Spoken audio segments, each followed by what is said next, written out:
You got your Celsius. I've got my LaCroix Celsius. LaCroix. All right, so we decided, funny that we're sharing our desired beverages. We're going to talk about Right. the menu. So, Yeah. so I watched this on a plane, uh, going back and forth from LA to North Carolina. And you originally watched it. Did you see it in theaters? No, I saw it at home, Okay, and then I watched it like 2 nights ago. So right. Did you pick up anything that second time? not really. Okay, pretty I much got it was all that first time. yeah, I was watching it with my folks, and I wanted my dad to see it, but he can't sit through a movie anymore. At Yeah, least not past sundown. So he gave up on it. got it. But Did he pass out or he I just gave wanted up?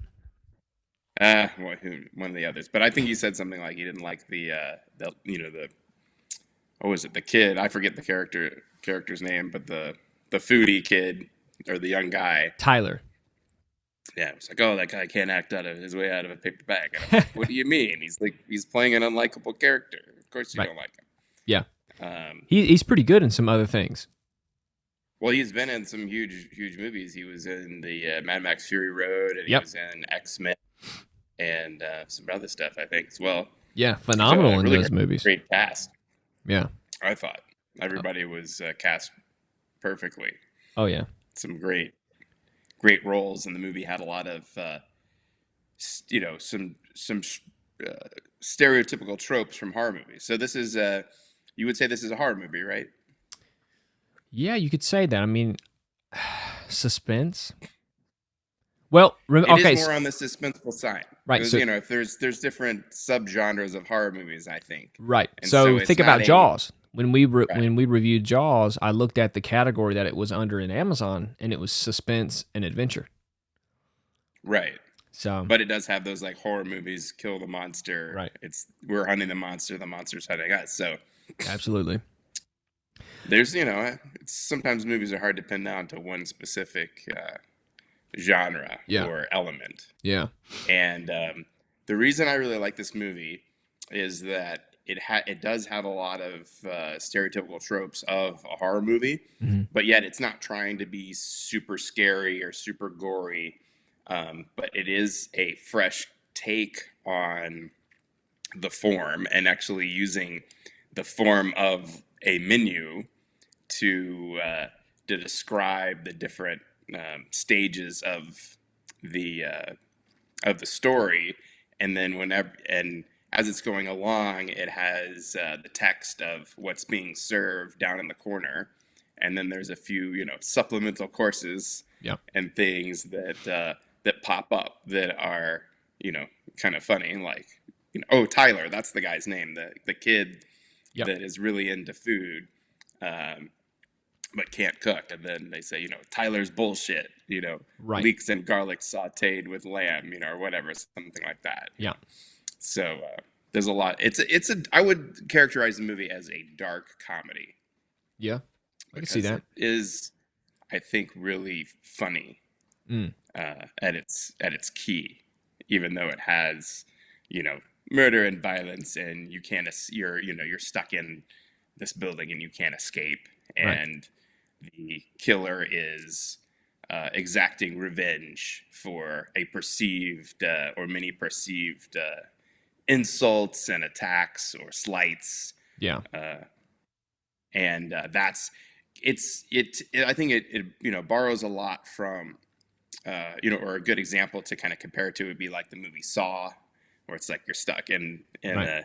a room and you got to escape, and so it plays with that that kind of theme. Oh yeah. But it also, I think, takes a little bit from the movie, or can be compared to the movie Get Out, where the evil, the specter in that movie is racism, and the kind of evil specter in this movie is pretentiousness. I think that's sort of the thing that the chef is trying to kill. Hmm. And you could say it is his like fanaticism, basically, of the thing that this ultra elite fine dining has become like really fanatic. Like these people have to live together in prison conditions basically, and have no life and no freedom that they've given up to become master chefs. And some of them can't make it, have given up everything for nothing, because they'll never achieve greatness or what they were seeking to gain by this lifestyle. And so one of them shoots himself in the head, because he's basically has no life, and has become this fanatic sous chef, and he's like, well, I'll never achieve anything. So he just they decide he shoots himself in the head. Yeah.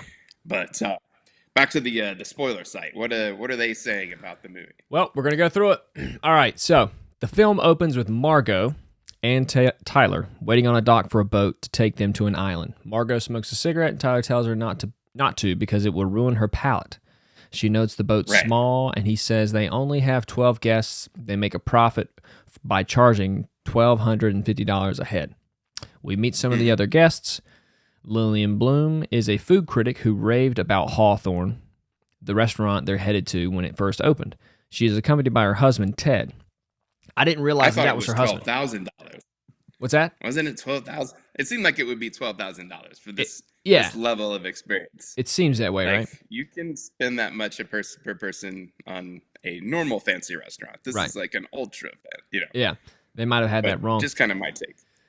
Yeah, so Lily, I didn't realize that guy was her husband too. I thought it was like her assistant the whole time. The food critic. The food critic. I thought it was the guy that worked at the magazine that she works for. They're saying it was her husband. So okay, they may be wrong too. I didn't get that. I didn't either. Tyler lets. I thought they were work colleagues basically. Same. She's a columnist for the magazine, and he's the managing editor of that magazine. Tyler tells Margot that restaurants rise and fall based on her reviews. There are also 3 tech bros who are rowdy, all bragging about their expertise on hedge funds and cryptocurrency. They board the boat, and the captain greets them, telling them it's a 30-minute boat ride to Hawthorne. A movie star, John Leguizamo, boards the boat, complaining that his assistant, Felicity, has booked something so elaborate for dinner. Everyone is given a small bite to start the journey along with champagne. It's described in a hoity-toity way. Bouche. What's that? It's called an amuse-bouche. Nice. Silver bright salmon caviar harvested this morning right here in the Sound, served with a smoked Hood River oyster leaf cream, and a pale ale air. Tyler is quick to take a picture before Margot and him eat. He describes it in a hoity-toity way. You need the richness of the cream and the mouthful of the roe. Margot is enthused. The boat arrives on the island. Everyone deboards. He uses the term mouthfeel, and she's like, "Don't say mouthfeel." And he's like, "I just did. I said mouthfeel." The boat arrives on the island. Everyone deboards and is greeted by servers and house staff on the deck. Each checks in, but Elsa, the restaurant captain, eyes Margot suspiciously. She tells Tyler that she's not who he had originally signed up to attend with, and he said that he has broken up with his girlfriend and is bringing Margot instead. This unnerves Elsa. Right. All of the 12 guests are lounging at an expanse behind the restaurant. 2 of them, Anne and her husband, Richard, are regulars, so they just head straight to the restaurant and avoid the introduction. This is the older guy that has slept with what's her face? Right. Elsa? We subtly find out that Margot is a prostitute. Yeah. And Tyler has hired her to be his +1 because he believes he can't get on the island without a companion. Yep. And there's an older couple that are like super rich and they're very uninterested in each other. So So Elsa welcomes the others and tells them they're going to be a part of a unique story told with the menu, one that hasn't been told before and will never be told again. They get a tour of the island, being told it is 12 acres of forest and also has access to the sea, so the manlia clams they'll be eating tonight were harvested that day by a man in a rowboat. They're shown the smokehouse where they're told the dairy cow meat is aged for 152 days. One of the tech bros talks or jokes, "What happens if you serve it on the 153rd day? Does all hell break loose?" Elsa replies, "At this temperature on the 153rd day, the bacteria having breached the interior of the flesh would seep into the customer's bloodstream and produce a series of very unpleasant symptoms. Pathogens would spread into the customer's spinal cord membrane, at which point he or she would become incapacitated and shortly thereafter expire. So yes, all hell breaks loose." They are then shown the root cellar. Elsa mentions she knows the guests' allergies, and the menu has been planned accordingly. They're then shown the bunkhouse where all the staff lives in bunk beds like on a military barrack. Elsa explains that the staff is like a family working on a common mission to run the world's finest restaurant. They work 80 hours a week, starting at 6 a.m. for 5 hours of prep work, harvesting, gathering, fermenting, slaughtering, butchering, chopping, marinating, steeping, smoking, tempering, liquefying, and spherifying, etc. Then they have 4 hours of pre-service prep. Supper is 4. Jesus, a lot of stuff. This is a very detailed analysis. Yeah, this is one of the worst spoilers I've ever read. Yeah. As they continue across the lawn to the restaurant, Tyler asks about the cottage on a hill. Elsa says it's where the chef lives, but even the staff isn't allowed inside. The door to the restaurant is opened, a large square in the wall that opens outwardly, and they all enter. There's a sad old woman drinking at a table in the back. Anna and Richard are already seated. There's an open kitchen behind all the tables where the staff is hard at work. Elsa tells them all not to photograph the dishes because Chef feels strongly that part of the beauty of his creations is precisely their ephemeral nature. Tyler wants to see the kitchen, and he takes Margot to talk to the sous chef who is making little gels. Tyler asks if he made it with a packagette and brags about all his foodie knowledge. The sous chef knows Tyler by name and says everyone on staff knows all about those who dine with them.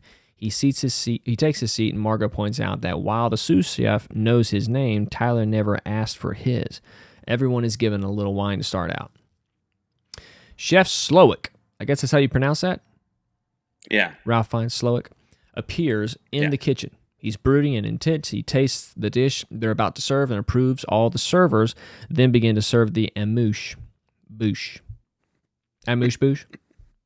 Amuse-bouche. Amuse-bouche. Which we're told in a title card as if on a menu. That's what it is. Tyler takes a photo and Margot points out he's not supposed to. They both try the food and Tyler ravishes it, but Margot isn't as impressed by the experience. Margot looks out the glass. Let's see here. Move this over here. This movie is a lot like the movie Parasite too, because it does have that sort of class division, class warfare going on. Yeah, and absolutely. That's why the character of Margot is important or great because she's not supposed to be, or she's supposed to be a rich pretentious diner, but she's not. Yeah. And it's a great misdirection the story has because the first character we see is Tyler, and originally he's very likable, and at least I thought he was likable. Like he has a passion for food, and he wants her to enjoy it and share that same passion, and he wants to share his knowledge about the things he knows and because this is like an amazing experience and a very enjoyable one, and so he actually wants her to have that same passion and enjoyment and stuff. So I mean he starts off as a little guy, let me give you some guidance, and he gets a little more pretentious, and then he eventually checks out and we find out he's crazy. And he's basically sacrificed his life in order to experience this dining, this super ultra fancy fine dining menu. Chef Slowick introduces himself. Misdirection. Tells the group over the next few hours they will ingest fat, salt, blah, blah, blah, blah. But at a brisk but fair pace, he asks if they will do him a favor and not eat, then suggests instead they taste, savor, relish. The group is given the first course called the Island. The The plate is made up of various plants from the island. Blah. Tyler points out these are the same clams they saw the guy fishing for earlier and gets worried when Chef hears him. The chef says it's all right and that people on this island are not important. The island and the nutrients it provides exist in their most perfect state without being gathered, manipulated, or digested. What happens in that room is meaningless compared to what occurs outside in the soil and the water and the air. People are just a nanosecond, but nature is timeless, eternal. Tyler begins crying, touched at the dish being beautiful. Margot is dismissive and doesn't want to eat any of it. She is immediately skeptical of the entire restaurant. The rest of the room revels in it. The food critic, Lillian, analyzes the dish. That's not exactly true. The older couple are sort of just on autopilot. I mean, that's my impression, that they're not impressed by anything, and they're just. They've dined there several the food times. Critic. They don't even. No. The older rich couple. No, I know. The guy that's cheating on his wife. Yeah. But I was talking about the food critic Lillian. The rest of the room revels in it, but the food critic analyzes the dish at a certain thing. Blah blah blah. Right. Her husband agrees that they're eating the ocean. The movie star needs guidance from his assistants on how to approach the meal. The three tech bros just loudly talk about tech and then criticize the plate. Doesn't mention the couple, but yeah, the couple. You're right. They don't really care. And of course, there's the old lady in the corner. Yeah. That is very inebriated, right, which ends up being his mom. Right. The chef's mom, yeah. Elsa watches it all with comfort or with contempt. Chef stares at Margot. Tyler notices and wonders if Chef is staring at him. Margot turns and sees, making eye contact with him. The chef shouts that they're plating in 5, and the entire kitchen shouts back, "Yes, chef." Okay. Next, everyone is given bread service. The chef gives a speech about how bread has existed for 12,000 years and is usually common among the poor. It's just flour and water, and even today, grain represents 65% of all agriculture, while fruits and vegetables are only 6%. He then talks about how the group there is not the common man, so tonight they get no bread. Instead, everyone is given shell plates with just the condiments. A title reads, "Breadless Bread Plate." So that was a very interesting play, because none of these people are the common man, the poor man. Except for Margot, actually, but she's in disguise. She's Well, he didn't know that she was coming. Posing as Everyone that the chef thought was coming was definitely not of that lower socioeconomic status. And so everybody's been investigated. Yes. Yeah. And the food critic comments that one of the condiments is a broken emulsion. Which would be what? I think it's basically like a mix, something that's mixed together that has started to separate. So if you have like oil in a sauce and the oil starts to separate from the sauce, that would be a broken emulsion. Or if the water separates from, starts to come out, so you have this like layer of clear liquid on top. I think that's what she's referring to, and so that's a huge insult to these cooks, because like everything is perfect for them and they take like super time, and so it's not really clear on, was this on purpose or was this a mistake. But she's obviously very nitpicky, and being a food critic is the most sort of central guest of to the theme of food and high dining, and she kind of makes or breaks careers or restaurants based on her reviews. So this kind of offhand like insult, if she put that in an article about, I went to this restaurant and everything was fine, but I was served a broken emulsion, all the snobby people that might want to go to this restaurant, all of a sudden, this restaurant's no good, and the restaurant fails just because on some sort of offhanded comment. That's what I got out of that whole the little scene there. And then so they start bringing her giant bowls of broken emulsion. So everybody is offended by the breadless bread plate. Lillian, the critic, laughs it off as the chef being, quote, keenly aware of food as a history of class while still preserving his sense of the delicious. She complains that the emulsion on one of the sauces is broken while her husband concurs. Lillian points out the chef weaves all allegories into his food, and the game is trying to get what the overarching theme of the entire meal is going to be. You can't really tell until the last course. Tyler snaps another photo of the food. Margot doesn't understand why he's so into it. He explains how much he adores food and that it's an art that he appreciates. Back at Lillian's table, she goes on and on about how she makes her own bread and even her own yeast. They are interrupted when Elsa brings a larger container of the broken emulsion that Lillian complained about, courtesy of Chef Slowick. Elsa is called over by the tech bros. They complain that they understand all the conceptual stuff, but they would like some bread because Hawthorne is super famous for it. Elsa tells them no. One of the tech bros is offended and says, "You know who we are, right?" Elsa says, "Yes." He reminds her, "We work with Doug Varick." She replies, "No, you work for Mr. Varick." The tech bros insist she brings them bread, but she says no, and they say, "Wow," offended. Elsa leans in and whispers to one, "You will eat less than you desire and more than you deserve."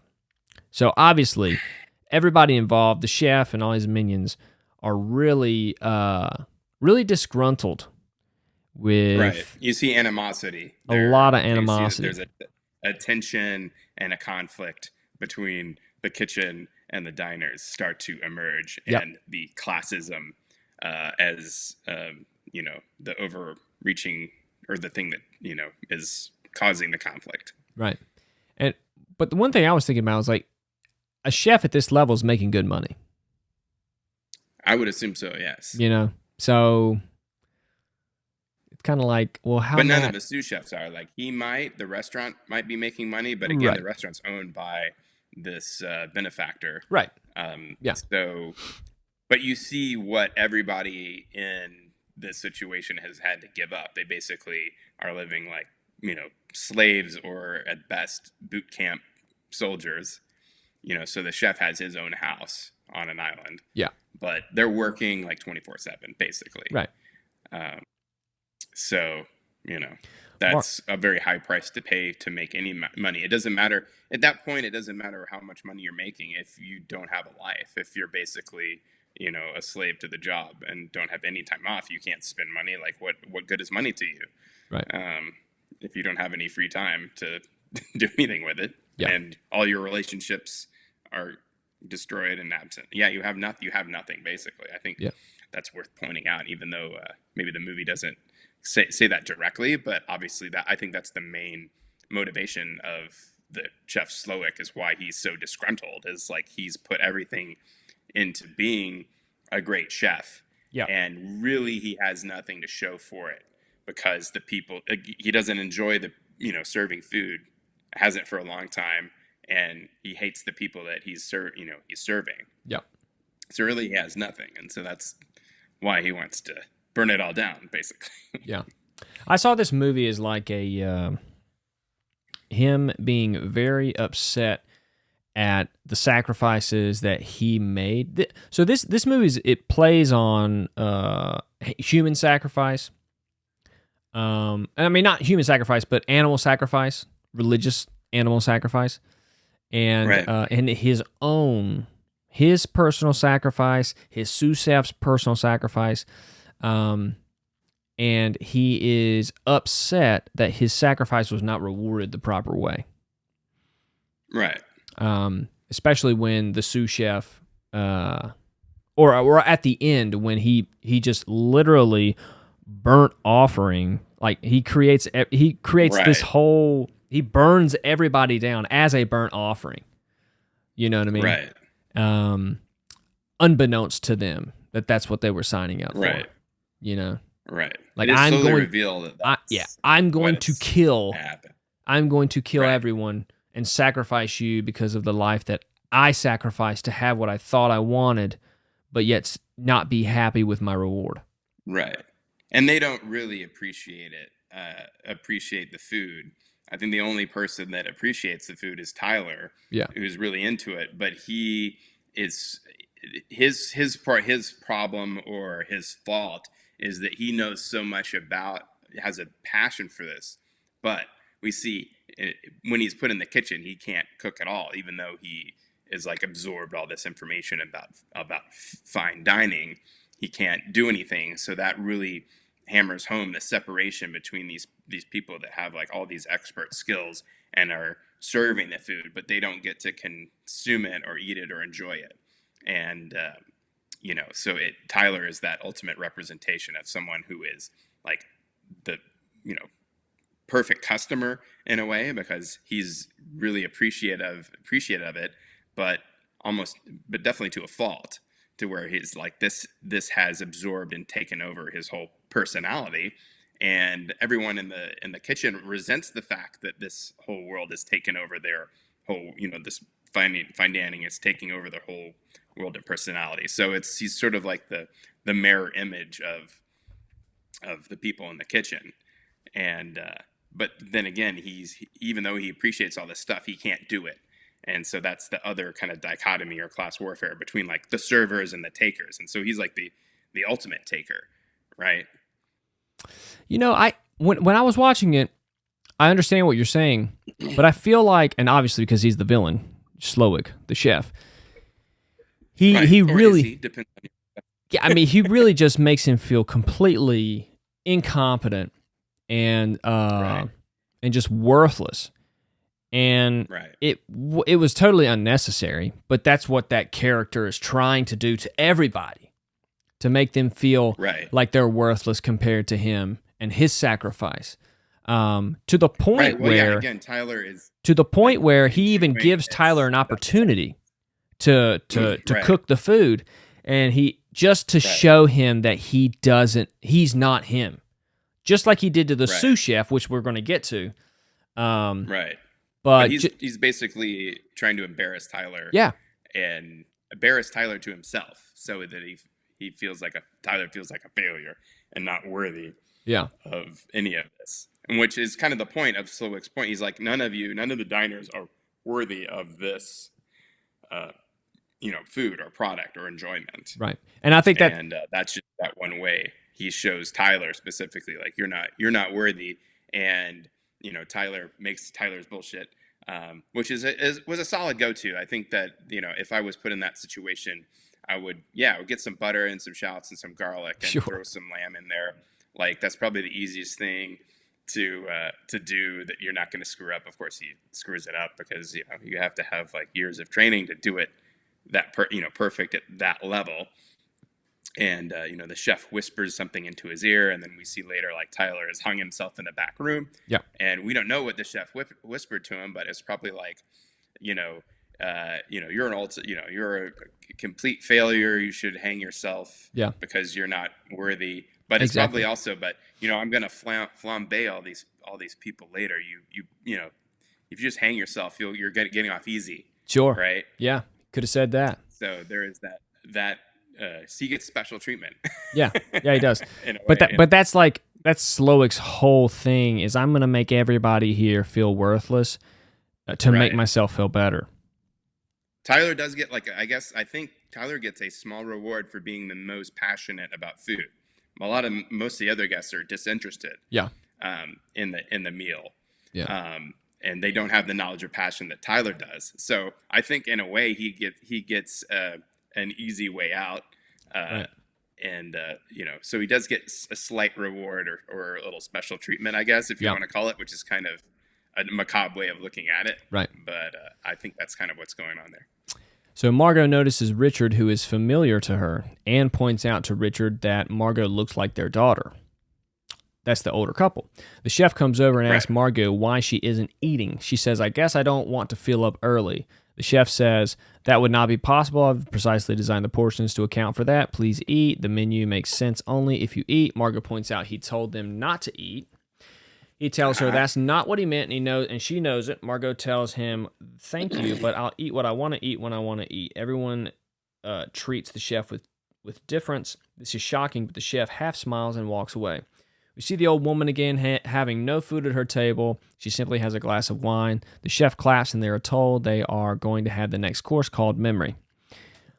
So here, I think, is where we see the first glimpse that Margot has the ability to outsmart the villain or stand up to him, whereas no one else is really fighting back or standing up to him or has that capability. And so we start to see like she's a little different than everyone there. And of course, Tyler, who is presented as our main protagonist, is seeming less and less so. And so the focus shifts from Tyler, who we're sort of mostly experiencing the beginning of the movie through him. It's the perspective starts to shift to the character Margot. Yep. And then he tells them a story about how abusive his father was and how to stop him from hurting his mom, who is the woman sitting in the corner drinking. He stabbed him with kitchen scissors in the thigh.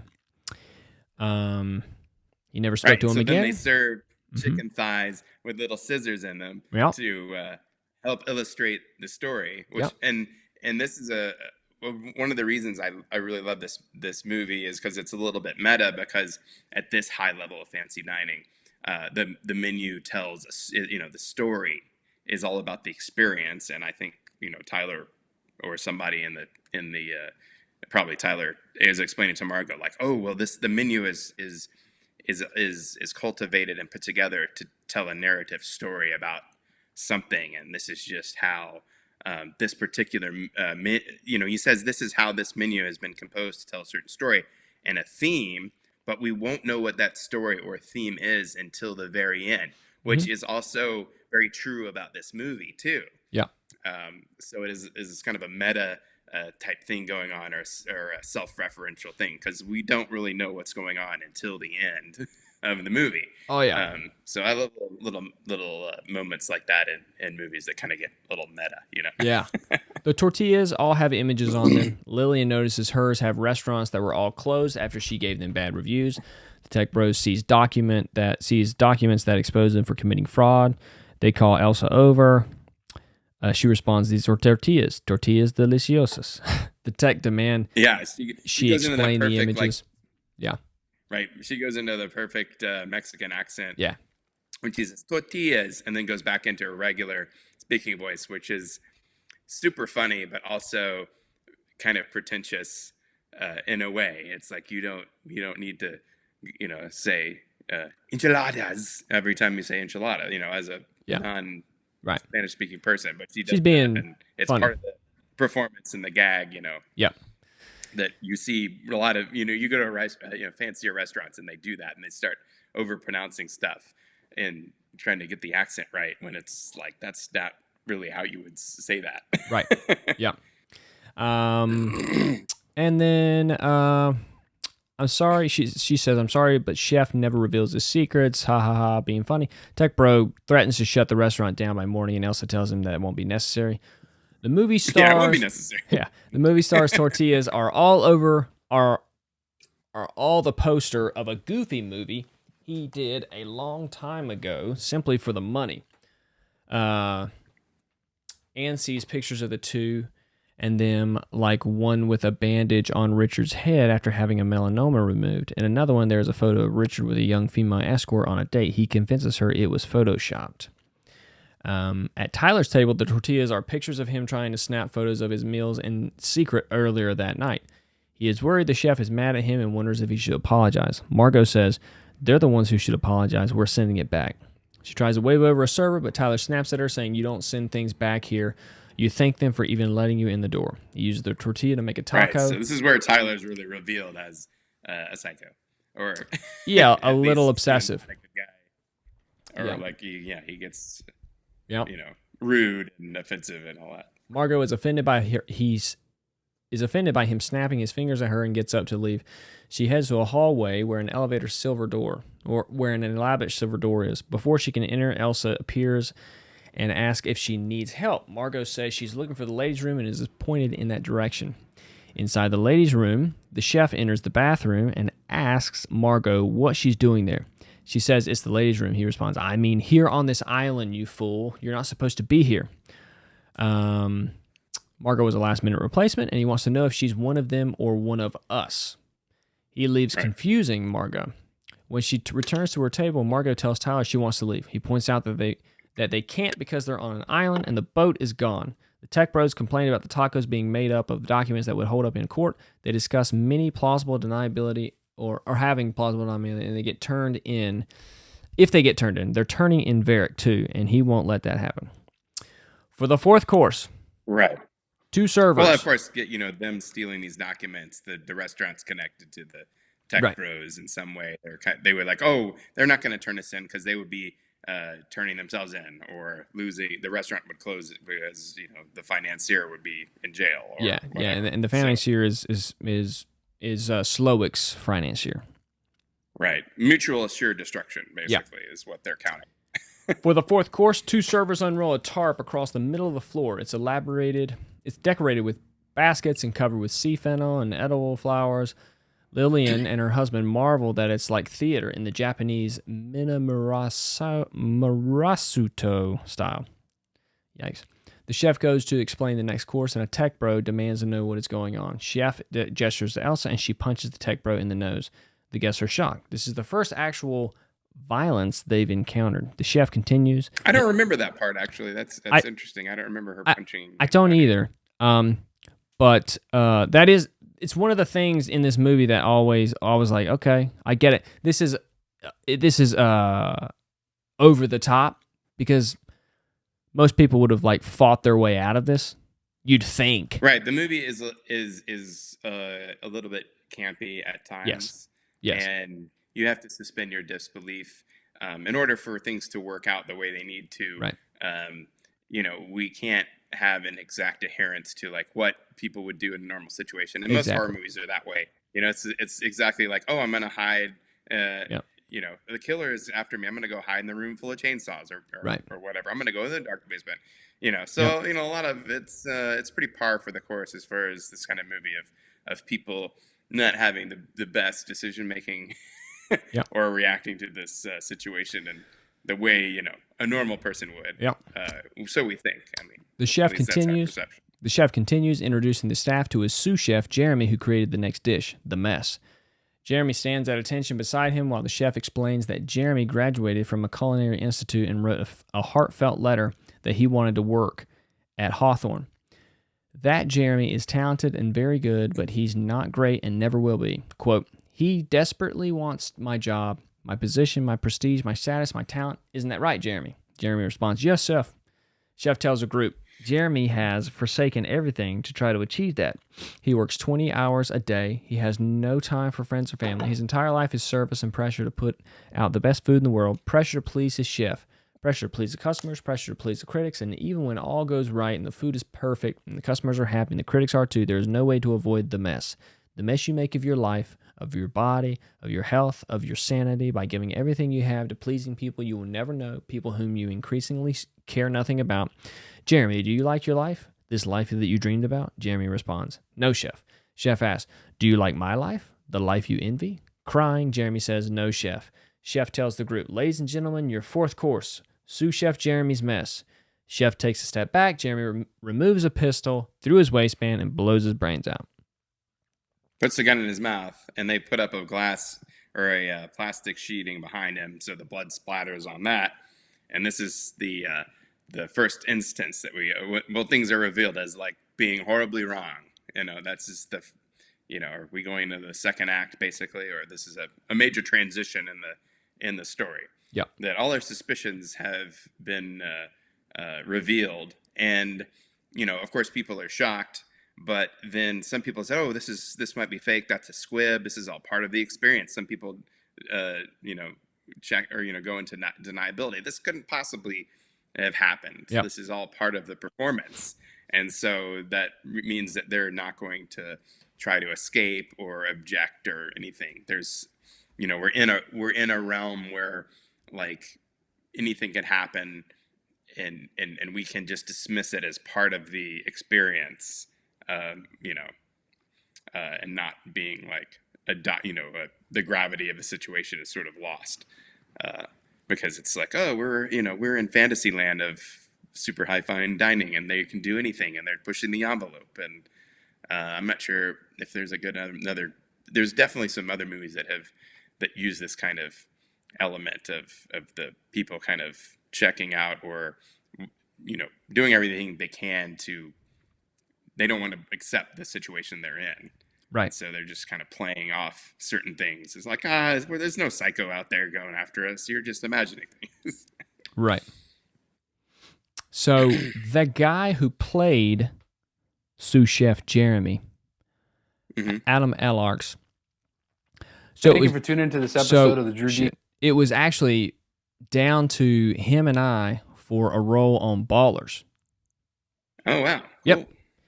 Yep. I did a film. I brought my audition. I filmed my audition, sent it in, and then I flew back out for the callback, and it was down to him and I, and he got it. And all his roles were with The Rock. It was a great role. But you remember that show Ballers?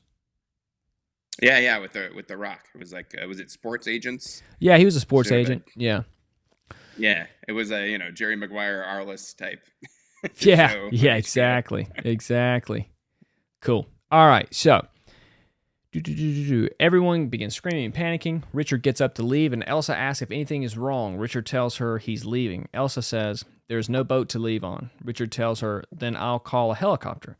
Elsa says that will be difficult without phone service. Richard tries to push past two servers holding meat cleavers and tells him to do what they say, and Richard tells her, I'll handle this. Elsa asks, with which hand will you handle it, your left or your right? Ha, wink, wink. Richard doesn't answer, so she says she will choose and orders the servers to cut off Richard's left ring finger. They do. Right. Funny, because it's the wedding band finger. Right. And he's supposedly cheated on his wife with Our Lady. Margot or other prostitutes. Yeah, I know other prostitutes. It could be. Possibly. That's why she looks familiar. Yep. They do. And Elsa tells the room, if anyone tries to leave, they will lose an appendage. The movie star is angry at his assistant for bringing him there. Lillian is convinced this is a stunt for her benefit, which is why he texted her. Ultimate narcissist. Yeah, he texted her and invited her personally. Her husband agrees it's performance art, both trying to convince themselves it's not really happening. Right. Well, almost everybody in almost all the diners have some degree of narcissism. Oh, yeah. A high degree of narcissism. Oh, yeah. Some are worse than others, but everybody dining there, except for Margot, is some sort of narcissist in a way, among their other faults. Absolutely. And, right. The John Leguizamo's character, I forget what his name is, he name drops people that he doesn't know, and the chef is one of them, and that's why his assistant brought him there, because his assistant thought they were friends, and he's like, no, I lied about that. I was just dropping. I'm a name dropping whore. Yeah. I'm a name dropping whore. So out of all the people there, he seemed, that couple seems like the least deserving of the death. And we come up with, later in the movie, we find out there's a very comical reason why the chef wants to at least kill the actor. And there's a great scene why he selflessly says, well, why do you want to kill my assistant? Like, she's I messed up, sure, but she doesn't deserve to die. And the chef turns to her and says, where did you go to college? She's like, Brown. And he goes, student loans? And she says, no. And he says, you will die. Yeah. So she's obviously one of the takers if she didn't have these student loans like all these chefs probably have. Right. Elsa asks Margot to join the chef in the kitchen. Tyler asks if he can come, but is told no. In the kitchen, chef tells Margot she's ruining his menu and asks why she's there. He tells her he can tell she's not one of them. She seems to have experience working retail. He asks if she is with us or them. She asks, if I answer you, will I get to live? And the chef says, no, we're all going to die tonight. Do you want to die with these, with those who give or those who take? He gives her a kitchen timer and says she has 15 minutes to decide. Margot goes back to her table. Tyler is jealous she got a kitchen course. Chef, he's just so obsessed with the chef. Chef returns and tells everyone, are there any questions about me or Hawthorne or why none of us are getting out of here alive tonight? Tyler asks, was that star Anish I detected in the stew? He just can't. Right. He's checked out. Chef confirms it was. The movie star asks why this was happening. The chef says some of them were chosen because of what they've done or were complacent bystanders. He points out that Lillian's reviews damaged many chefs' livelihoods. A huge container of broken emulsion is then brought out for her. Margot asks, why do you deserve to die? The chef responds, I deserve to die because I've wasted my life. I thought I was an artist, but instead I see I've been slavishly trying to please people who can never be pleased, pointing out his mother as the first of many he's tried to please. He continues, now, at the peak of my powers, all I see is that my food turns instantly to shit inside a rich man's stomach, which is true. It turns out that Richard and Anne have been there many times. Richard guesses it's been 6 or 7, but Chef Slolik points out it's been 11 times, while most consider themselves blessed for even getting to eat there once. He points out they introduce every dish before it's presented, but ask them to name a single thing they ate the last time they were there. Richard can't think of anything. Anne whispers, cod. The chef shouts back, it wasn't cod, you fucking donkey. It was halibut. It was halibut. Halibut. Rare fucking spotted halibut that we caught just 4 hours before you arrived. He wonders why they even bother coming to the restaurant, except that they feel entitled to because they're rich. The tech bros interject. Yeah, well, they've got nothing to do. They get the money. It's like going to McDonald's. So. Yeah, exactly. And I don't know. He is obviously got a gear to grind on these people. I mean, just like very angry. Oh, yeah. Had it, and he's just taking it out on. The tech bros. Well, it's great. All the diners have their unique reason, or they're a unique version of the pretentious narcissist or whoever the chef has an axe to grind against, and they're different, and they're not like all food critics or all pretentious actors. Right. We have every a bunch of iterations of the narcissist pretentious person in each of these groups. So we get a great smorgasbord of narcissists. Yeah. See what I did there? Yeah, yes. The tech bros interject that it's not his restaurant. Doug Varick is the owner. Chef confirms that Doug Varick owns both the restaurant and the island, and thus, since the restaurant is the chef's entire life, Doug Varick owns him. But this is complicated as he currently owns Doug Varick. Through the glass window looking out to the lawn, a light is shone on a man, Doug Varick, wearing the angel wings we saw earlier, his hands tied behind him, held up by a pulley rope over the sea. Chef mentions Doug had questioned his menu, asked for substitutions, and they used him to get the information printed on the tech boys' tortillas. Doug is slowly dropped in the sea, left to drown. Margot's time. I didn't actually get that. I wasn't exactly sure who that person was because we only see his face. Oh. And that's a kind of detail I missed, but this makes sense about how they got the information and what's going to happen to this, the super rich asshole that owns this all this stuff. Right. Like, it's almost like you proved your point. Like you've killed the financier of your restaurant.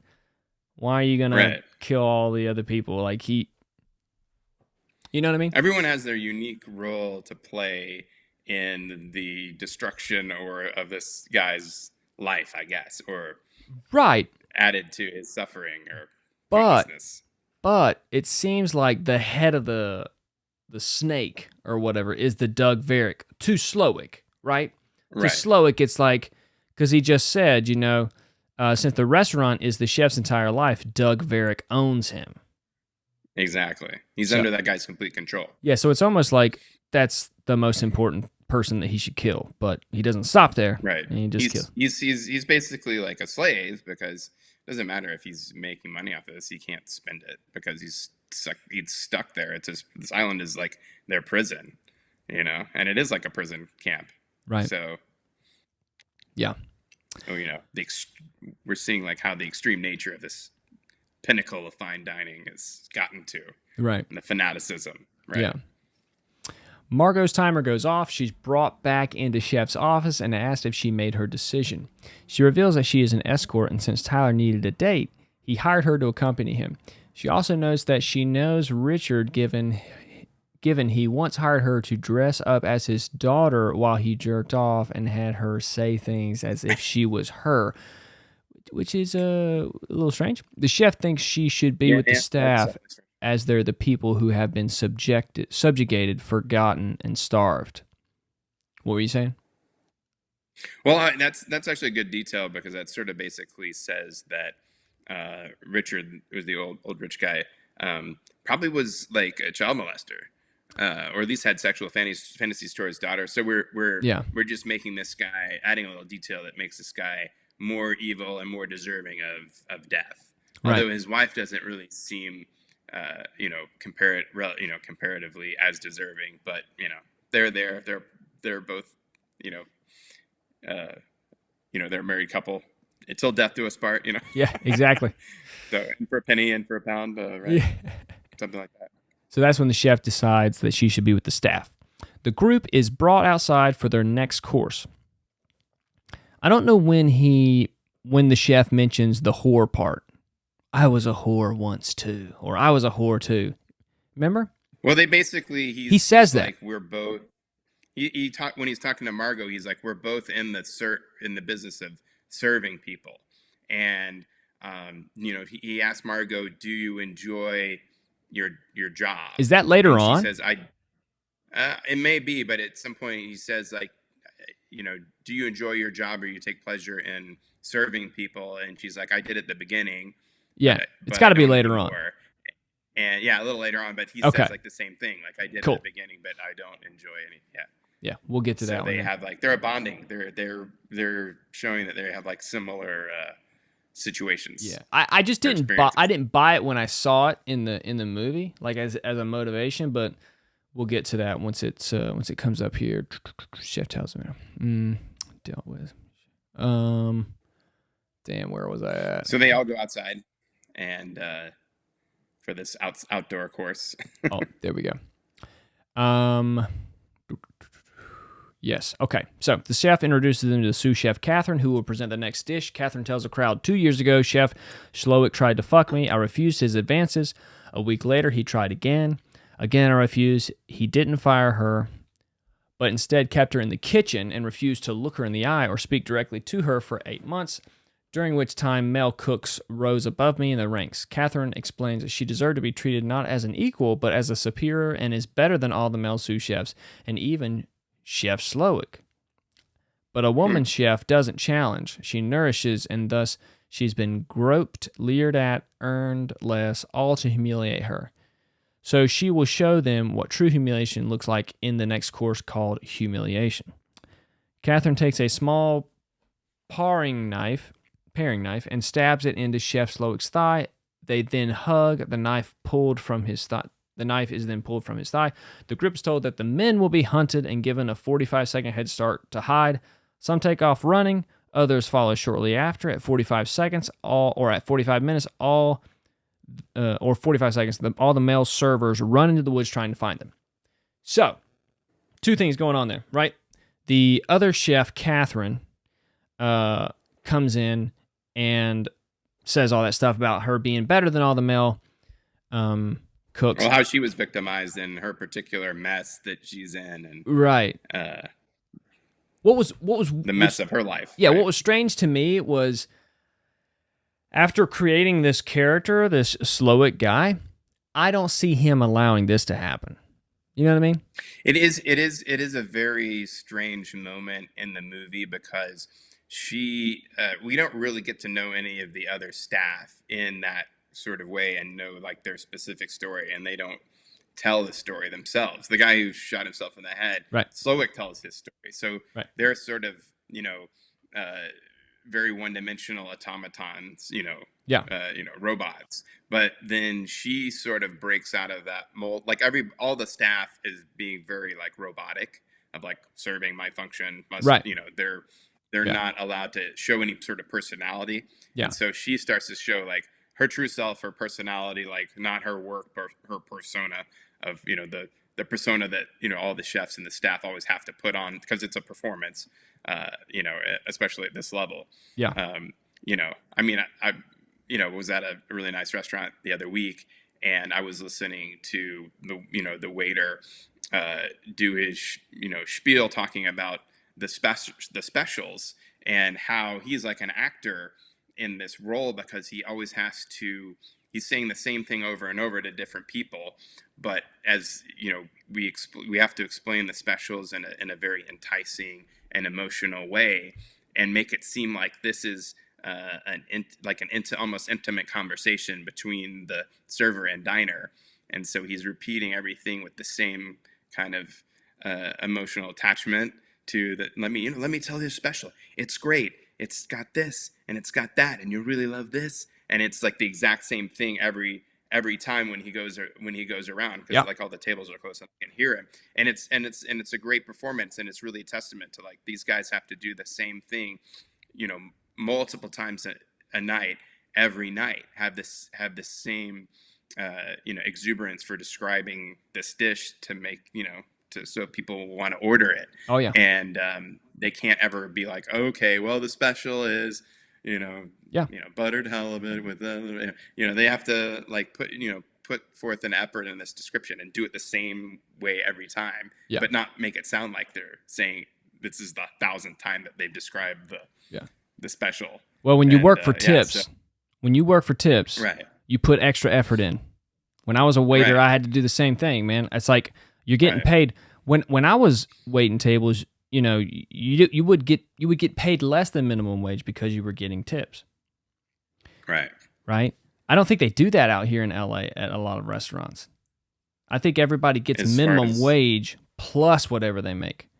Yeah, I think California has better regulations. They have to pay at least minimum wage, and like some other states, they have some sort of weird formula about calculating how much tips people get, and therefore, the restaurant can pay like nothing because the tips are included in the wage. Exactly. And you know what ridiculous. You see?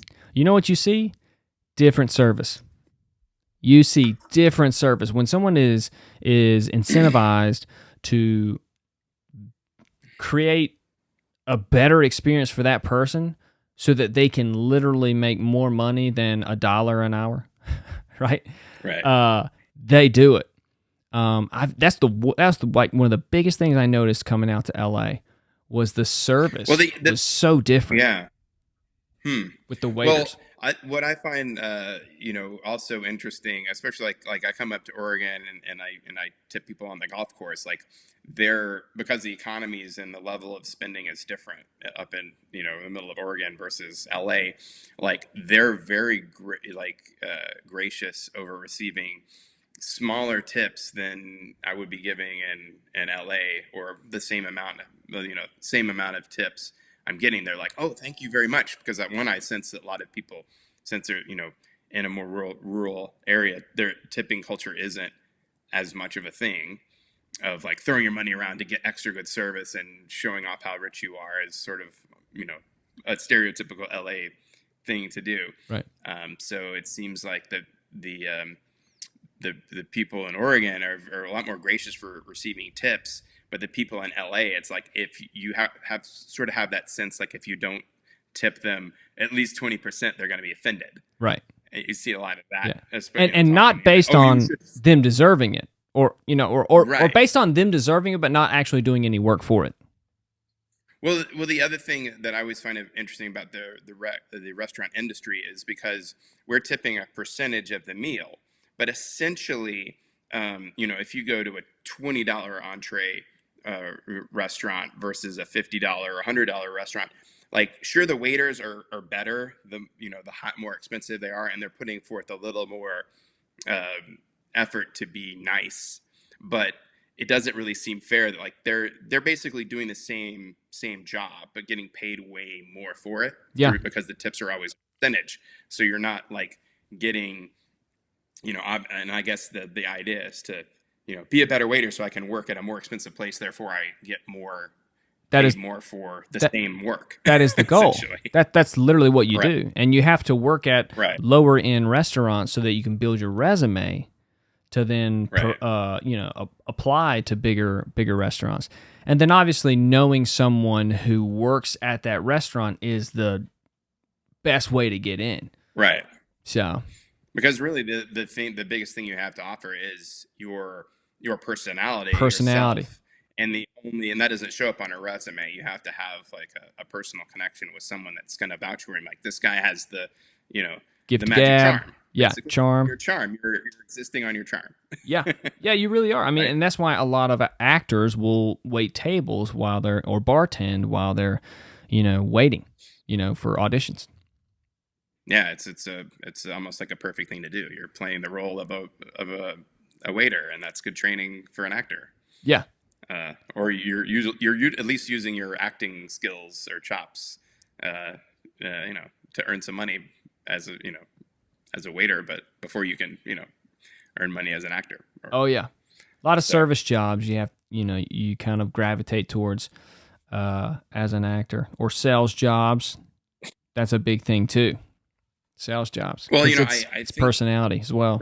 Yeah, I think perhaps this movie has maybe getting a little bit of inspiration from Anthony Bourdain, like as the kind of a real world figure that I mean, I don't know that much about him, but obviously like he committed suicide, although his story was like, I always struggled as a chef and it's a horrible life, and there's alcoholism and drug use and bad hours and divorces, and he talked about that, but once he got his show, like he was essentially like living the dream finally, but and then he committed suicide, and so of course all these people in this movie are committing suicide, or half of them, right? And so we sort of go into like why that is, right? And the chef, the reason he recognizes like he assaulted this girl and used his power over her, and so therefore he deserves to die. He's being like a shit, and in a way, like this is the worst crime he could do, because like she's basically another him. Like they have the same role, like they're both great chefs, and he uses power to abuse her. So in a way, he's like abusing himself. Like he's being abused by all the other people, and then it's like the I guess a bully analogy. It's like the bully bullies because he's been bullied, and he can't stop the cycle. Yeah. And so we recognize there is a cycle of this toxic nature of the job, of this world. Yeah, I guess my point was, I don't buy him allowing her to speak up at this point in the movie, based on his hatred towards even his own sous chef, allowing him to blow his own brains out. I can understand why the writers would allow this female character to speak up amongst all the other male characters, and like express how this man has oppressed her. I understand the cultural significance around this. Right. I just don't think that Slowick the chef would allow that in this final night that he has presented. You know what I mean? Right. But I guess if anything, it's because it's the final night and anything goes, and he sort of wants to atone for what he's done. Sure. Both by killing himself, but also, letting this sous chef publicly have her moment in the spotlight, so to speak. Yeah. And reconcile that. I think that's a scene of reconcile. Like, you stab me in the thigh, like I did my father. So in a way, he's like, because he described his father as like this drunk asshole. Yeah. And so it's like that very tropey thing of like, I've become the thing that I hated. Yeah. And that again, cycle of toxicity. Like his father was an abusive asshole, and now he's become a abusive asshole. He's become what he loathes. Right. And that's always a good reason to shoot oneself. I mean, that's what my theory behind why Kurt Cobain killed himself, because it was all about being counterculture and anti-popular. And then once he becomes super rich and super popular, and he doesn't want to be that pretentious narcissist, or at least have that. It was for him, in my theory anyway, that it was all about being counterculture and rough and shabby, and not being a money-making machine. Right. And there's probably some other reasons, but I think thematically, that's kind of what we see here. But I could be way off. I don't want to. No, I like that. I like that. Kurt Cobain, I like that thought. That's my personal theory about, like, he sort of became what he loathed, like the super successful big shot rock and roll star that's super popular. Yeah. And I think the nature of the Seattle grunge scene and that scene was to be like anti-pop, and only like the cool in people know who I am. Right. And so therefore really appreciate me. And that's sort of the same thing with like Slowick, as he's become super famous and popular. Like he's no longer serving his core, the people that really appreciate it, and they can't afford to dine in his restaurant anyway. So he becomes like just serving these narcissistic, pretentious people. Yeah. So there's a little similarity there, I think. For sure. All right, so they're running in the woods. The women are led back inside the restaurant as the chase goes on. Anne talks to Margot, who we now know was hired for sex by Anne's husband. When the men are found, they're beaten and then brought back inside. Tyler is the last man to be found, hiding in the smokehouse, and is given an extra dish as reward. The men return to the restaurant, and one of the tech boys is given a cake, his colleagues having said it was his birthday when they arrived. He blows out the candle, and the chef now points out, "I'm afraid the menu tonight can't continue as planned until we deal with an unresolved matter." He addresses Tyler, who has been sending him letters for months, expressing how much he is a foodie and interested in Hawthorne. Tyler explains he's trying to eat in as many of the world's best restaurants as he can. The chef explains why Tyler hasn't been shocked by that night's events, as he's been told in advance that everyone was going to die. He then points out Tyler mentioned that he's a great cook at home and invites him to make the next meal. Tyler is brought into the kitchen to make his own dish, once again on the timer. He sloppily chops up leeks and shallots, which the chef sarcastically mocks. He says, "We must learn from Tyler a new dicing method of which we have been woefully ignorant." Tyler asks for butter to saute them, and the chef mocks. Quote, "Leeks and shallots sauteed in butter. I bear witness to a revolution in cuisine." Tyler requests lamb and then adds carrots, capers, and other ingredients into the dish. The chef mocks him, asking me if he'd like to put it into the packagette, which he bragged about being familiar with earlier. Tyler plates the dish. The chef tries it and playfully pretends to like it before pointing out how atrocious it is. Tyler feels ashamed. He is led to the back in chef's office to be dealt with. The chef tells them they have one savory... Obviously, we see later that he is hanging. Here we go. Right. The chef tells them that they have one savory course left on the menu and must prepare for dessert. But Elsa has been negligent and forgot to assign someone to bring a barrel in that's supposed to be in the corner. He tells Margot she will go to the smokehouse to fetch the barrel. Elsa suggests a member of staff should go, but Chef insists Margot go, to show them once and for all which side she falls on, and whether or not she wants to die with them or us. Margot is given the key to the smokehouse. On her way out, she sees Tyler hanging by a noose, dead in the chef's office.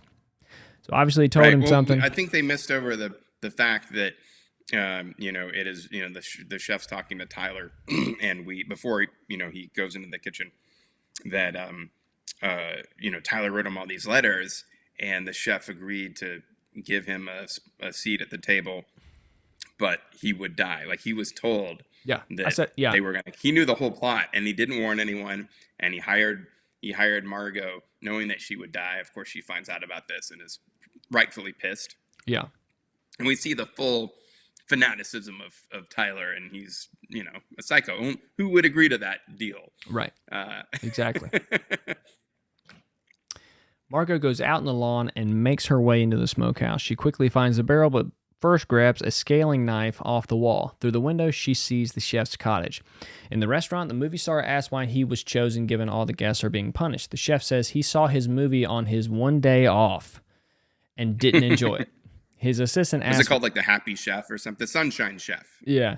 His assistant asks why she is being punished. He asked where she went to college. She says Brown. He asks if she has student loans. She says no. Case closed. Well... Just meaning that she's from a rich family, right? Yeah, she's wealthy enough. She doesn't have student loans. So she's a taker. Yeah. Right. Taker. And there's a cool scene between the actor and his assistant where you find out they're having an affair, and the assistant, like, they've kind of accepted they're probably going to die that night. And she says, like, "I've been stealing money from you." And he says, "I know." And then she says, I knew that you knew. And so there's like this very like almost, give and take loving relationship between them. Mm-hmm. And we see some of the diners sort of like reconcile their friendships or relationships, like knowing they're going to die. It's like, well, let's put everything on the table and say what needs to be said, before we get it out there. And so, we see this kind of tender relationship, and that, the actor has, written a great recommendation letter to her. He doesn't want her to leave her because she's a great assistant, but he knows like she's really good and she can move on to bigger and better things. And that this isn't the best, this isn't the best place for her. Yeah. And so he's, saying like, I know you're great. You should have that better job and not stick around with me. And, I was taking advantage of you, but I knew that you were taking advantage of me, and I let that happen. Whatever. Right. But the sort of backstory to Leguizamo's character is it's supposedly based on Steven Seagal, although I don't really see that. But Leguizamo said like he had a bad experience working with Seagal, right. and as a lot of people did, and that he's trying to draw from that. I don't know, but that's sort of where he said he was coming from. Got it. At least. And what was the other thing? Was the chef says his one day off he went to see this movie about a chef so that he would feel some joy and entertainment, and it was absolutely horrible. And Leguizamo was like, I didn't direct the movie, I just played the part, and but he was like, well, you made it was crap, and you didn't put any thought to someone like me that was like had one day off, and I was completely ruined, and your portrayal of a chef is like a mockery to my profession, so on and so forth. Exactly. Exactly. Margot enters the chef's cottage to find it's a replica of the restaurant's kitchen. In this one, there is also a silver door. She crosses it to it, but it's locked. Elsa appears in the cottage and tells her she is supposed to worry about the customers while the chef worries about the menu. Margot is making her job difficult. They have a huge scuffle around the cottage, with Margot using the knife she had pillaged. At the end, Elsa is stabbed to death. She tries to explain to Margot that she didn't neglect to move the barrel. The chef never asked for it. Margot takes the key off Elsa and enters the silver room to find a secret room with stacks of cookbooks and photos of the chef throughout his career, ending on a newspaper picture of him flipping burgers at a local restaurant, seemingly happier than he is now. Margot notices a radio on the shelf and calls out for the Coast Guard. When she goes back into the cottage, the chef is there, asking if she likes his home. Margot asks him if he's fed up feeding his art to rich people. Why doesn't he go back as a cook in a soup kitchen or a monastery? Chef tells her to retrieve the barrel. Back in the restaurant, Margot enters... Well, I think this is a great important moment in the movie, and that she sees these pictures of the chef kind of going back in time. The first, I think, most recent one of him opening Hawthorne. So it's pictures of him opening different restaurants, but he has the same either blank expression on his face or sort of a sad expression on his face. Yeah. And we finally get to the picture of him flipping burgers at Hamburger Harry's, and we see a very young Suick, probably his first job, and it says he's employee of the month. Right. And you see a big grin and smile on his face, and we realize like that's the last time he's actually been happy in his whole life, a long time ago. Right. And so this is what gives our hero, this is the weapon that our hero is given to defeat the villain. Right. Yep. Although we don't maybe realize that right away, but exactly, this is a crucial thing. Yep. Back in the restaurant, Margot enters with the barrel. Chef tells her the answer to her question is he's a monster, but tonight everything he's done is 100% pure. He tells her he has chef's hands and puts out a flame on her candle with his hand. He quotes Martin Luther King to say, "We know through painful experience that freedom is never voluntarily given by the oppressor. It must be demanded by the oppressed." A small boat arrives in the Coast Guard, and then somebody else is like, did he just quote Martin Luther King? Right, exactly. Yeah.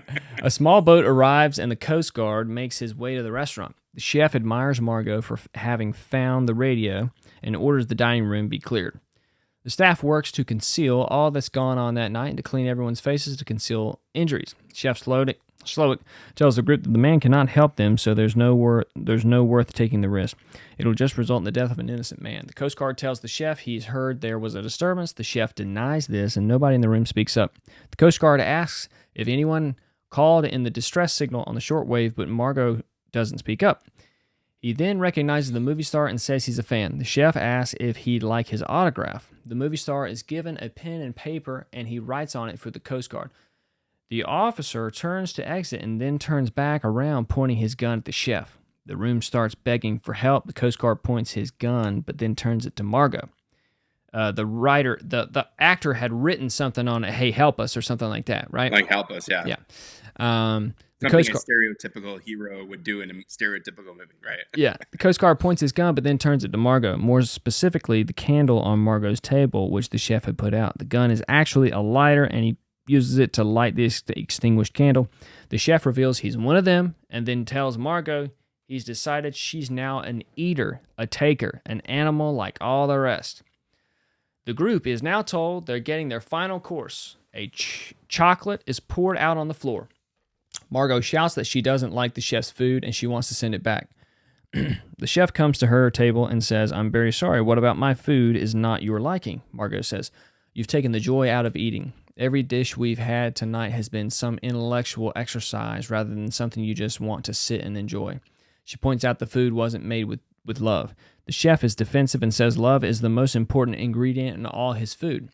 Margot tells him the hot dishes were cold, there's no personality, only concepts. That, as a chef, his one purpose is to serve people food they will like. And he failed her and bored her, and he left her hungry. The chef asks how hungry she is, and she tells him she's starved. He asks what she wants, and she tells him a cheeseburger. Not a deconstructed avant cheeseburger, but a traditional one. Bullshit. The chef says he'll make her one, but she suspects he's not capable. The chef promises to make the best cheeseburger she's ever had. She asks how much, and he says $9.95. She asks if it comes with fries. She goes, how much will this set me back? Right. She asks this is a great scene, and this is kind of like the trailer that I saw, or the clip that I saw that made me want to watch the movie, was this particular scene, and It's the climax of the movie. Yeah. She's figured out the one time that he's been happy was when he was flipping burgers. So I'm going to give him that gift of being able to go back in time to that moment and and relive that happiness, have that last moment of happiness before my death. And in giving him that, he gives her life. He lets her leave. Right. So that's the very poignant, emotional give and take, and they're very dueling. This is another pas de deux, right? Part for two, the final dance. He's like, what kind of cheese do you want on your cheeseburger? And she's like, American cheese. He's like, American cheese is the perfect cheese for a cheeseburger because it melts without splitting. Would you want, and it's like, does she ask something? She says can I get fries with that?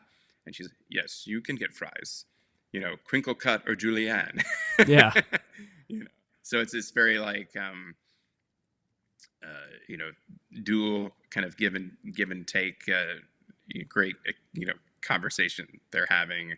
Yep. Transactional. It's a very transactional kind of thing. And she's like, how much will that set me back? It's like $9.95. So go on, continue. Yeah. Yeah, she's willing to pay money for this small cheeseburger. The next meal, okay. And of course we see on the little title card comes up, supplemental course, cheeseburger with fries, So yeah, it says cheeseburger, just a well-made cheeseburger. Yes, just a well-made cheeseburger. It's presented to Margot. She takes a bite. She agrees it's great, but explains her eyes are bigger than her stomach and wants the rest to go.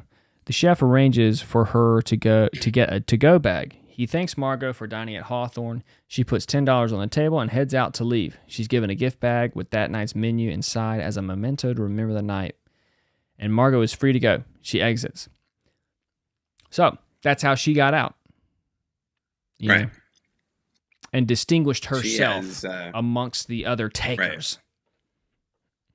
Right, exactly. She's superior to all these other rich and powerful people. Yeah. From her more humble, and I think it's also her name isn't really Margot, and she's not from Kansas. She's from South Boston or something. Yeah, of course, something. She doesn't have the accent. But no one in movies does a Boston accent. Right. In the restaurant, everyone is given the bill before the dessert is presented. Everyone pays the bill as normal. Lillian charging it to the magazine she writes for. Richard using his Amex. The movie star's assistant admits she stole money from him, and they both are apologetic towards each other. The chef tells everyone they're on a no-tip system, so gratuity is included. He tells them their final dessert course is a play on the traditional campfire classic, the s'more. He says it's the most boring of all desserts, cheap chocolate, marshmallow, graham cracker, but somehow Americans like it because it's set on fire.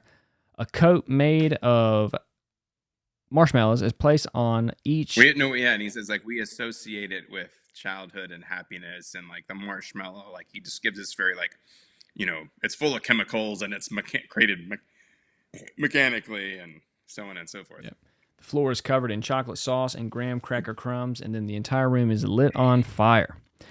Outside, Margot gets the Coast Guard's boat. She struggles to get it to turn on, but finally does, and is able to cruise over the water back to the dock she boarded from hours earlier. Inside Hawthorne, everyone is on fire, and all the staff and guests are dying. A title reads, Final Dessert Course, S'mores, Marshmallow, Chocolate, Graham Cracker, Customers, Staff, Restaurant. Restaurant. On the dock, Margot opens the to-go bag. She takes the cheeseburger and begins eating it. She reaches in and pulls out a replica of the menu they've had that night, which we've seen in titles throughout the film. She uses it to wipe her face as the restaurant explodes in flames far away on the island. The end. Right. The end. The end.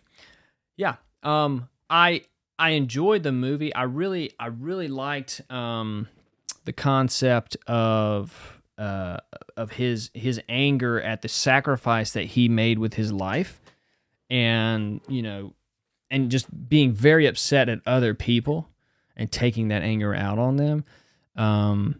There is in the Bible, Cain and Abel, right? You remember that story, right?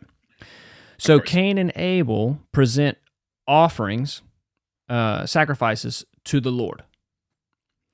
Cain presents his harvest, a burnt offering of his wheat and whatever. Right. Abel presents one of his lamb or one of his sheep, right? Because he's a shepherd. Right. God ends up honoring Abel's, the sheep, a member of his flock, more than Cain's offering. Cain gets upset by that and ends up killing Abel because his sacrifice was not honored the way that his brother's was, and so in anger he slays his own brother. So that is a thing that is prevalent in man's heart, is when their sacrifice is not honored the way that they want it to. Right. There's envy, jealousy, anger, murderous anger. Right. And you see that displayed in the chef throughout the movie. And I love the fact that it's about food, because food is a ceremonial thing that people come together over, but also the process. It's the essence of life. Yeah, right? And then also the process of eating an animal is a sacrifice. Like, you have to kill this animal first. Food. Yeah, well, I mean, fruits and vegetables, you kind of got to chop down. They have feelings too, man. Yeah, that's true. And but animals literally have to be sacrificed, and these people of this higher socioeconomic status, these very well-to-do people with superiority complexes. Narcissists. Yeah, that. Yeah. They are so disconnected from the sacrifice it takes to create this experience. Right. And the person, the chef, creating this experience, and all the people working under him feel like their work is not being seen for what it is. And so in that anger, is also, he's willing to do this. And it's very, very interesting that you say, because it's like this work is not seen, much less appreciated. In this movie, we've set up the kitchen as like almost a stage that they're doing this like performance, so that you can actually see the people put the food together, which is like a lot of restaurants you don't see that, but fancier restaurants incorporate this this element to where you have a greater connection between the diners and the people making the food. That some they're more fancy restaurants seem to do this, but if you go into like McDonald's or some other restaurants, like that whole process, you don't want to see how the sausage is made in like a cheap restaurant, right? So that's always like put in the back, and let's not think about how gross it is back there, right?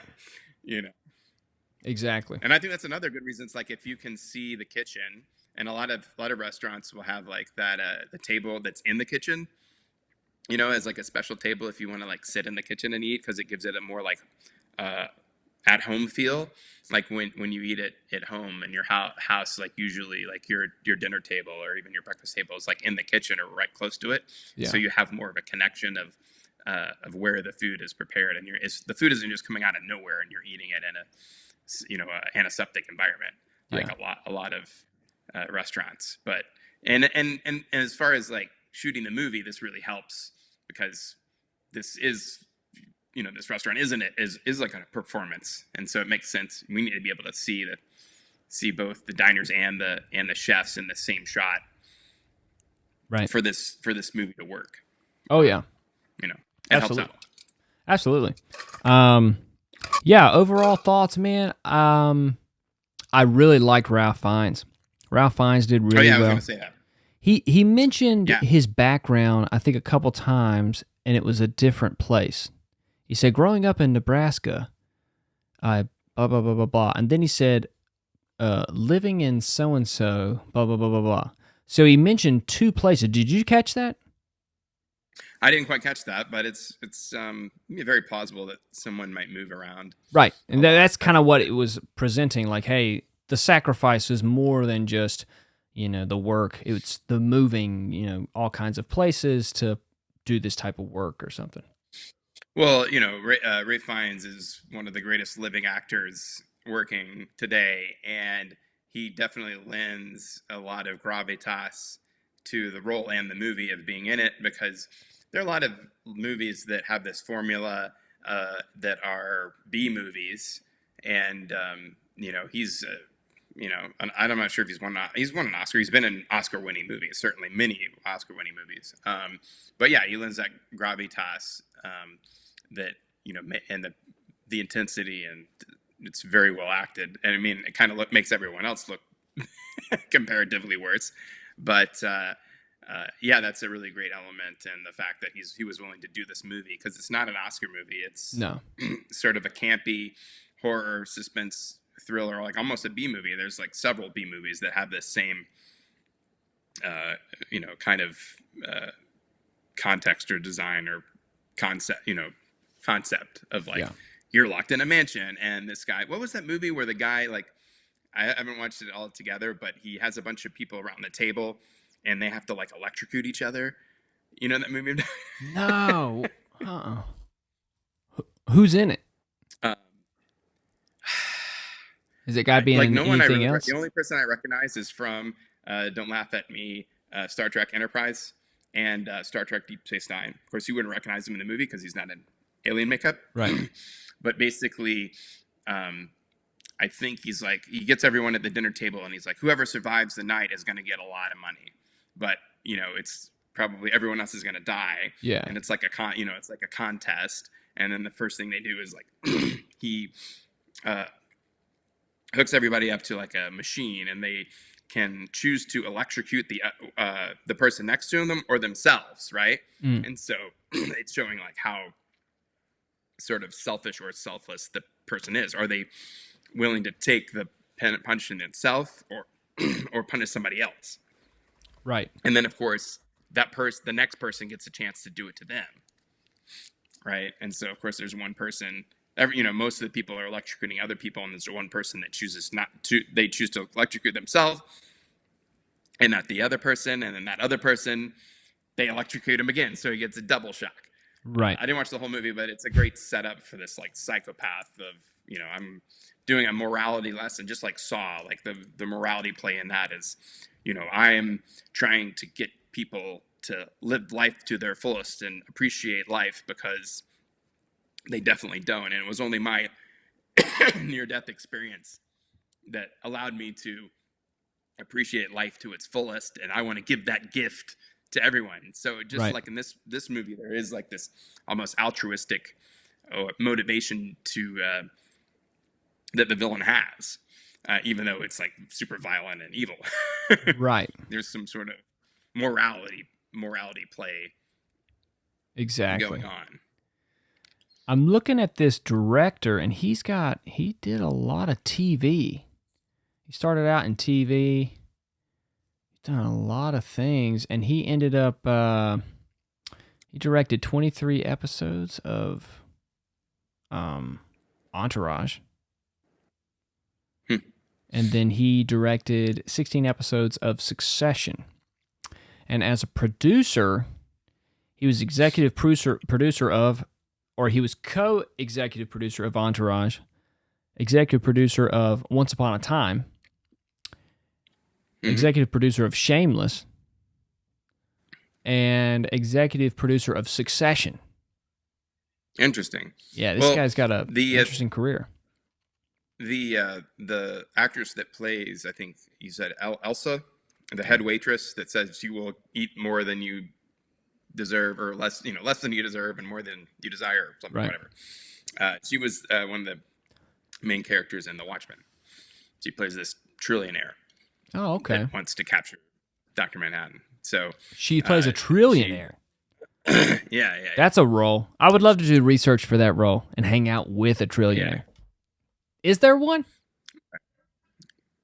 Well, like the, Prince of Saudi Arabia or something, probably. Right, yeah. One or like the board, the country. Or like the board of BlackRock or something. Yeah, well, like Elon Musk, like they're sort of projecting like he could reach trillionaire status, or Bezos before he got divorced. Yeah, I mean, what would they have to do at this point? Really, billionaires, I think I was listening to somebody who was like, the main difference between millionaires and billionaires is equity in companies. Well, owning a part, owning a small part of multiple companies. Right. Well, I think the difference, I always try to, what is it, like the difference between a million seconds and a billion seconds is like 32 years. Wow. Something like that. That's pretty funny. But I also look at it, it's like if you have like $100 million in the bank as opposed to $1 million in the bank, that's the same difference between like having $1,000 and $10. Yeah. I think, right? Or $1,000 and $1,000 and $1. Right, that's the difference. So compared to a million, you guys has one, a few $1 million, compared to a billionaire is broke. Yeah. Yeah, but I was just pointing out like what has to change business structure wise. Like people can make, real estate has made more millionaires than any other industry, apparently. That's what they say, at least. Mm-hmm. But then you're not going to become a billionaire by continuing the real estate process, right? Well, at a certain point, as we know, there's different kinds of real estate people, and the agent, like buying and selling homes, is one thing, but once you are funding giant developments, or building casinos, that kind of thing, you're owning like huge properties. Yes. That's how or owning multiple companies, which Musk does. So that's my point. That's where the real yeah. So you can become a billionaire with real estate. It's just a much harder tool. It's a much harder vehicle to hit that $1 billion profit or net worth. Net worth. Yeah. You have to eventually get into owning parts of companies. Having a stake. Well, that's the other thing. It's called net worth, not gross worth. So in real estate, you're usually taking on a lot of debt. Yep. Right, as well as your assets, and so most people get into trouble when the debt exceeds the value of the assets. That's then you're kind of screwed. But I've seen a lot of people say, well, I have $10 million in homes, so therefore my net wealth is $10 million. Like, no, you all those homes are bought with debt. So you've got to even that on the balance sheet, and you may have a few $100,000, and at that point, it all depends on the market. If the market turns around, then you're underwater. Right. So, yeah. But as we have the $1 billion, I guess, billionaire in this movie is funding restaurants, and I think the idea here is that when you get to that level of money, when you're starting you're like, oh, I'm going to have a restaurant. It's very much like a vanity project. Like you're not really funding this restaurant to make money. It's more about prestige and look how fancy and rich I am. Yeah, I think definitely that ties could be into this movie and why Slowick doesn't like this guy. Like, right. He's not in it for the food. He's in it for the prestige. Like, again, more narcissism. Like, feed this guy's ego. Yeah. Of like opening a restaurant. And there was another movie that I saw recently called Burnt, about that would be kind of it's a two movie. I don't know. Have you ever seen Burnt with Bradley Cooper? Oh, the one where he's a chef. Yeah, where he's a chef and he's had a meltdown of alcoholism, and of course his life is a mess, and he's making a comeback. So he has to convince this maitre d', who's like the best maitre d' in the business. They have a history. They've worked together before. Yeah. And Bradley Cooper's goal, MacGuffin in the movie, is to get the 3 Michelin stars. Yeah. And of course he has to find a financier to back the movie, back the restaurant as well. Yeah. Because he's broke. He doesn't have anything. So he has to get that guy together. And then of course he has a similar character, like a female sous chef who's really good. But of course, she has the extra challenges of being a woman in this male-dominated world, but he's got to convince her to work with him. And of course, has been this very toxic person. So he wants to, but he has to make amends with all these people because he was an alcoholic and burned it all down. Right. Essentially. Right. And so it's there's a lot of parallels between these movies, and because they are sort of telling the same story, or they're dealing in the same world for sure. Right. And one is like the more realistic movie about like redemption and sacrifice. And then, this movie is the sort of like just that on, going to crazy town. Let's take it to the most extreme version of that. Right. That concept. Yeah. Well, dude, I think we got it all. Yeah. It's good stuff. See this movie. It's great. See it. All right, man. Until next time.